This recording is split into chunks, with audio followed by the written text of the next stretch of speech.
ఈ వీడియోలో 2025 సంవత్సరం మార్చ్ మాసం తర్వాత మార్చ్ 29వ తారీఖున శని భగవానుడి యొక్క స్థాన మార్పు అనేది జరగబోతుంది. కాబట్టి కొన్ని రాసుల వారికి శని ప్రభావం నుండి విముక్తి లభిస్తుందండి. కొన్ని రాసుల వారి పైనేమో శని భగవానుడి యొక్క చెడు దృష్టి అనేది పడుతుంది.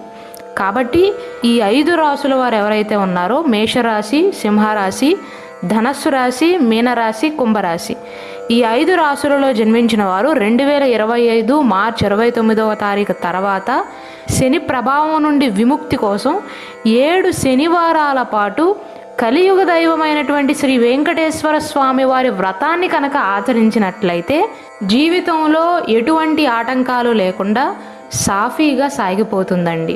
ఈ శని దృష్టి అనేది 2027 సంవత్సరం వరకు ఉంటుంది. 2.5 సంవత్సరాల పాటు ఉంటుంది. మనకు 12 రాసులు ఉన్నాయి కదండి, కేవలం ఈ 5 రాసుల వారిని మాత్రమే ప్రత్యేకించి చేయమని ఎందుకు చెప్తున్నారు అనుకోవచ్చు. 2025 మార్చ్ 29వ తారీఖున శని భగవానుడు కుంభరాశి నుండి మీనరాశిలోకి వెళ్తాడండి. కాబట్టి అప్పటి నుండి మేషరాశి వారికి ఏలినాటి శని యొక్క ప్రభావం అనేది మొదలవుతుంది. సింహరాశి నుండి మీనరాశి 8వ స్థానం అవుతుంది. కాబట్టి సింహరాశి వారికి అష్టమ శని యొక్క ప్రభావం అనేది మొదలవుతుందండి. ధనస్సు రాశి వారికి ఏమో అర్ధాష్టమ శని యొక్క ప్రభావం అనేది మొదలవుతుంది. మీనరాశిలోనే శని భగవానుడు ఉన్నాడు కాబట్టి మీనరాశి వారికి ఏలినాటి శని యొక్క 2వ దశ అనేది జరుగుతుంది. కుంభరాశి నుండి మీనరాశి 2వ స్థానం కాబట్టి కుంభరాశి వారికి ఏలినాటి శని యొక్క చివరి దశ అనేది జరుగుతుంది. కాబట్టి మేష, సింహ, ధనస్సు, మీన, కుంభ ఈ 5 రాశులలో జన్మించిన వారిపైన శని భగవానుడి యొక్క ప్రభావం ఉంటుంది. కాబట్టి వారు చేసే పనులలో ఆటంకాలు వచ్చే అవకాశాలు ఉంటాయి. అంటే పూర్తిగా అననుకూలంగా ఉంటుందని అయితే నేను చెప్పట్లేదండి. దానికోసం నేను ఒక స్పెషల్ వీడియో చేశాను 2025 సంవత్సరంలో ఈ 5 రాశుల వారికి ఎలా ఉండబోతుందని. ఈ 7 శనివారాల వ్రతం ఏంటి, ఎలాంటి నియమాలను పాటించాలి, పూజా విధానం అనేది ఎలా ఉంటుంది, ఎటువంటి ఫలితం ఉంటుందో ఇప్పుడు వివరిస్తాను.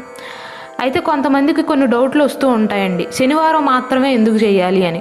శనివారం అనేది శని భగవానుడికి ప్రత్యేకమైన రోజు, కలియుగ దైవమైనటువంటి వెంకటేశ్వర స్వామికి కూడా ప్రత్యేకమైనటువంటి రోజు. శని భగవానుడిని కర్మ ప్రదాత అంటారండి, న్యాయదేవుడు అని పిలుస్తారు. శని భగవానుడి యొక్క అనుగ్రహం అనేది మీ పైన ఉందనుకోండి, జీవితం అనేది చాలా ఈజీగా ముందుకు వెళ్తుంది. ఎవరైతే ఈ 7 వారాల పాటు శని భగవానుని ధ్యానిస్తూ కలియుగ దైవమైనటువంటి వెంకటేశ్వర స్వామికి ఎవరైతే పూజిస్తారో అష్టమ శని, అర్ధాష్టమ శని, ఏలినాటి శని నుండి విముక్తి లభిస్తుందండి. ఏ వయస్సు వారైనా ఆచరించవచ్చు. స్త్రీలైనా పురుషులైనా సరే ఈ వ్రతాన్ని ఆచరించవచ్చండి. కర్మఫలదాత అయినటువంటి శనీశ్వరుడి యొక్క ప్రభావం అనేది మీ పైన తగ్గటానికి, శని మిమ్మల్ని బాధించకుండా ఉండాలంటే వెంకటేశ్వర స్వామికి ప్రత్యేక పూజలు చేయాలి. అఖిలాండ కోటి బ్రహ్మాండ నాయకుడి యొక్క కృప కనుక మీ పైన ఉంటే ఎటువంటి దోషాలు ఉండవండి. ఏలినాటి శని యొక్క ప్రభావం అనేది మీకు అనిపించదు కూడా. శని దోషం పోవాలి అంటే 8 శనివారాలు క్రమం తప్పకుండా శ్రీవారికి పూజ చేయాలి. అదేంటంటే ఇప్పటిదాకా 7 శనివారాలు అన్నారు, మళ్ళీ ఇప్పటికిప్పుడే 8 శనివారాలు అంటున్నారు అనుకోవచ్చు. వడ్డీ కాసుల వాడు కదండి, వెంకటేశ్వర స్వామికి ముడుపు కట్టేటప్పుడైనా ముడుపులో కొంత డబ్బును ఉంచి ఆ ముడుపుతో పాటుగా వడ్డీతో కలిసి వేసి వస్తాం. అలాగే ఇది కూడా 7 వారాలతో పాటు ఇంకొక వారం వడ్డీతో ఇంకొక వారం 8 వారాల పాటు ఆచరించాలి. అంటే 8 శనివారాలండి, 8 వారాలు కాదు. ఆడవారైనా మగవారైనా ఇద్దరూ ఆచరించవచ్చు. ఈ పూజ ఎలా చేయాలి అంటే శనివారం నాడు బ్రహ్మ ముహూర్తాన నిద్ర లేచి తలస్నానం చేయాలండి. పోని ముందటి రోజు తలస్నానం చేసినా పూజ చేసే రోజున తల మీద నీళ్ళైనా పోసుకోండి, ఒట్టి నీళ్ళైనా పోసుకోండి. ఈ వ్రతం ఆచరిస్తున్న వారు పగలు మాత్రం నిద్ర పోకూడదండి. నిద్ర పోకపోవటమే కాదు, పగలు మంచం మీద కూర్చోవద్దు కూడా. రాత్రి మంచం మీద నిద్రపోవచ్చు, పగలు మాత్రం నిద్రపోకూడదు, మంచం మీద కూర్చోకూడదు. మధ్యాహ్నం భోజనం చేయకూడదు. ఒంటిపూట భోజనం చేయటానికి ప్రయత్నం చేయండి. ఆరోగ్యం బాగోలేకపోయినా, లేకపోతే ఆకలికి తట్టుకోలేకపోయినా అల్పాహారాన్ని స్వీకరించండి. లేదా పాలు పండ్లను సేవించండి. ఎందుకంటే మీ ఆరోగ్యాన్ని చెడగొట్టుకుని మరి నాకు పూజ చేయని ఏ దేవుడు చెప్పలేదండి. మీలో శారీరక శక్తి ఉంటేనే ఉపవాసం ఉండండి, లేకపోతే పండ్లు పలహారాలు తీసుకోవచ్చు, తప్పులేదు. మన పెద్దలు ఉపవాసం అని ఎందుకు పెట్టారంటే మెడికల్ పరంగా కూడా శరీరంలో చెడు కొవ్వు అనేది తగ్గుతుందండి.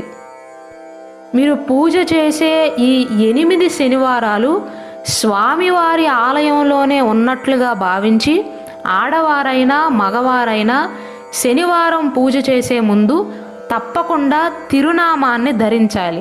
అంటే నుదుట పైన బొట్టు పెట్టుకునే దగ్గర తిరుపతి వెళ్ళినప్పుడు ఎలాగైతే మీరు తిరునామాన్ని ధరిస్తారు అలానే తిరునామాన్ని ధరించండి.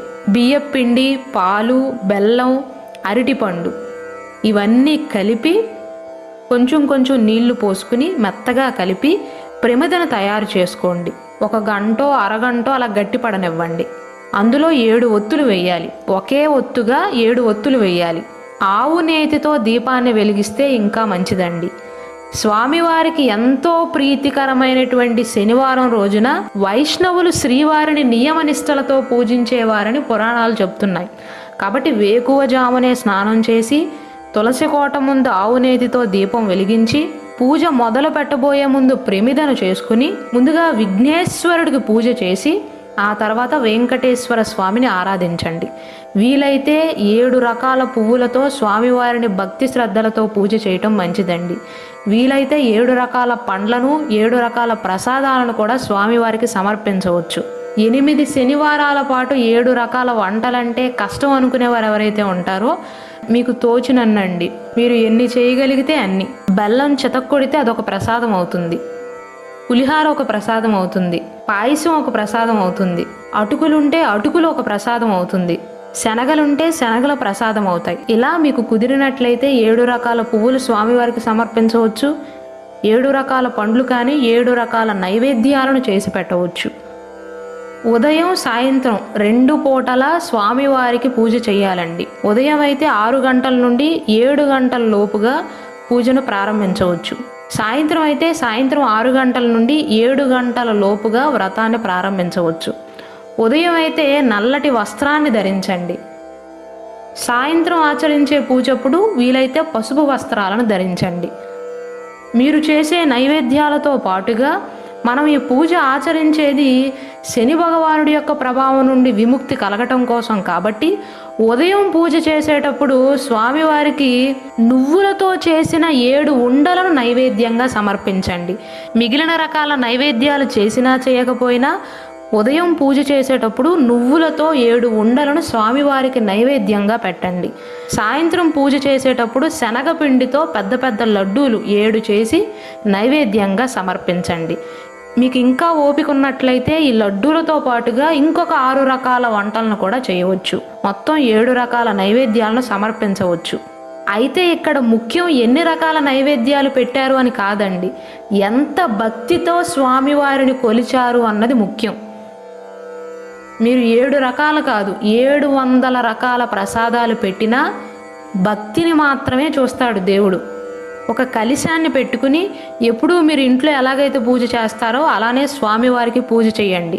వీలైనట్లయితే శని భగవానుడి యొక్క యంత్రాన్ని ఇంట్లో తెచ్చి పెట్టుకోండి. ఇంతకు ముందు చేసి పెట్టుకున్న ప్రమిదలో 7 ఒత్తులు వేసి ఒకే ఒత్తుగా చేసి ఆవు నేతితో దీపాన్ని వెలిగించండి. పూజ ఆచరించేటప్పుడు వెంకటేశ్వర స్వామి వారి సుప్రభాతాన్ని చదువుకోవచ్చు, శ్రీనివాస దండకాన్ని చదువుకోవచ్చు, 108 గోవింద నామాలను చదువుకోవచ్చు, వెంకటేశ్వర స్వామి అష్టోత్తర శతనామాలను చదువుకోవచ్చు, శని ధ్యాన శ్లోకాన్ని చదువుకోవచ్చు, శని స్తోత్రాన్ని చదువుకోవచ్చు, శని భగవానుడి యొక్క సప్తనామావళి అని ఉంటుందండి, ఆ పారాయణం కూడా చేయవచ్చు. అయితే మీరు గుర్తుంచుకోవాల్సింది ఏంటంటే 7 ఒత్తులు వేయాలి, 7 అగరబత్తిలు వెలిగించాలి. నైవేద్యానికి ఖచ్చితంగా కొబ్బరికాయ ఉండాలండి, నారికేలం ఉండాలి. ఉదయం అయితే 7 నువ్వుల ఉండలు నైవేద్యంగా సమర్పించాలి. సాయంత్రం పూజ చేసేటప్పుడు లడ్డూలను సమర్పించాలి. 7 అరటి పండ్లను కానీ వీలైతే 7 రకాల పండ్లను కూడా స్వామివారికి నైవేద్యంగా సమర్పించవచ్చు. పూజకు కావాల్సిన సామాగ్రిని మళ్ళీ చెప్తున్నాను వినండి. బియ్యం పిండి, పాలు, బెల్లం, అరటిపండు కలిపి ప్రమిదలను తయారు చేసుకోండి. 7 అరటి పండ్లను నైవేద్యంగా పెట్టాలి. 7 అగరబత్తులను వెలిగించాలి. కొబ్బరికాయ ఖచ్చితంగా కొట్టాలి. ఉదయం అయితే 7 నువ్వుల ఉండలను నైవేద్యంగా సమర్పించాలి. సాయంత్రం పూజ చేసేటప్పుడు 7 లడ్డూలను స్వామివారికి నైవేద్యంగా సమర్పించాలి. 7 రకాల పువ్వులతో స్వామివారికి పూజ చేయాలి. ఉదయం అయినా సాయంత్రం అయినా 6 గంటల నుండి 7 గంటల్లోగా పూజను మొదలు పెట్టాలి. పూజ చేసిన తర్వాత స్వామివారి తీర్థము ప్రసాదము అతిథులకు సమర్పించిన తర్వాత మాత్రమే మీరు స్వీకరించండి. సాయంత్రం వ్రతం అయిపోయిన వెంటనే భోజనం చేయొచ్చండి. మీకెవరికైనా భోజనం పెట్టే ఓపిక కానీ స్తోమత ఉన్నట్లయితే ఇంటికి అతిథులను పిలిచి అరటి ఆకులో కానీ విస్తరాకులో కానీ భోజనాన్ని పెట్టండి.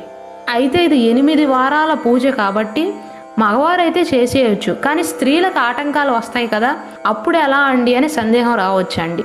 ఒకవేళ స్త్రీలకు కనుక మధ్యలో ఆటంకం వస్తే ఆ వారాన్ని మినహాయించి మళ్ళీ కంటిన్యూ చేయొచ్చండి. ఉదాహరణకు 5వ వారంలో మీకు అడ్డొచ్చింది అనుకోండి, 5వ వారాన్ని మినహాయించి 6వ వారం నుండి మీరు కంటిన్యూ చేయొచ్చు. ఉదయం పూజ చేసేటప్పుడు వీలైతే నల్లటి వస్త్రాలను ధరించండి. సాయంత్రం అయితే పసుపు వస్త్రాలను ధరించవచ్చు. ఇలా మీరు భక్తి శ్రద్ధలతో కలియుగ దైవమైనటువంటి వెంకటేశ్వర స్వామిని కొలిచినట్లయితే శనీశ్వరుడి యొక్క ప్రభావం నుండి విముక్తి పొందిన వారు అవుతారండి. ఎందుకంటే ఈ శని యొక్క ప్రభావం అనేది 2.5 సంవత్సరాల పాటు ఉంటుంది. 2025 మార్చి 29వ తారీఖు తర్వాత నుండి 2.5 సంవత్సరాల పాటు ఉంటుంది. 2027 వరకు ఉంటుంది. ఈలోపు మీరు ఏదో ఒక శనివారం మొదలుపెట్టి 8 వారాల పాటు శ్రీనివాసుణ్ణి కొలవండి. 8 శనివారాల పాటు పూజ చేసేటప్పుడు తిరునామాన్ని ధరించటం మాత్రం మర్చిపోవద్దు.